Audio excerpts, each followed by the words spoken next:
সীমান্তে আটকে পাকিস্তানি নাগরিকরা। ইতিমধ্যেই ভারতে পাক নাগরিকদের থাকার মেয়াদ শেষ। ইতিমধ্যেই ভারতে পাক নাগরিকদের থাকার মেয়াদ শেষ হয়ে গেছে। তবে নিজের নাগরিকদের অস্বীকার কাপুরুষ পাকিস্তানের। নাগরিকদের ফেরত নিচ্ছে না পাকিস্তান। আটারি ওয়াঘা সীমান্তে বন্ধ করে দেওয়া হয়েছে পাক কাউন্টার। সীমান্তেই আটকে রয়েছে পাকিস্তানি নাগরিকরা। অবস্থাটা ভাবুন একবার, যে নাগরিকরা পাকিস্তানের সেই নিজের নাগরিকদের ফেরত নিচ্ছে না পাকিস্তান। আর সেই কারণে আটারি ওয়াঘা সীমান্তে বন্ধ করে দেওয়া হয়েছে পাক কাউন্টার। সীমান্তেই আটকে রয়েছে পাকিস্তানি নাগরিকরা। দেখো, এটা প্রথম নয়। 1971 সালে আমরা দেখেছিলাম, কার্গিল যুদ্ধের সময় দেখেছিলাম, এবং 2025 সালে, এখনো যুদ্ধ শুরুই হয়নি, এখনো আমরা দেখতে পাচ্ছি।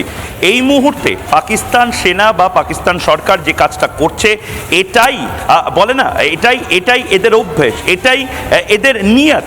এরা পাকিস্তানিরা নিজেদের সেনা যারা যুদ্ধতে মারা যায় তাদেরকে ফিরিয়ে নেয় না। তাদের দেহ ভারতীয় সেনা প্রত্যেকটি রীতি মেনে নিজেদের, অর্থাৎ ভারতের জমিতে তারা দফন করেছে। কার্গিল যুদ্ধের সময়, 71-এর যুদ্ধের সময় আমরা এটাও শুনতে পেয়েছিলাম, যাদেরকে প্রিজনার অফ ওয়ার করে নেওয়া হয়েছিল।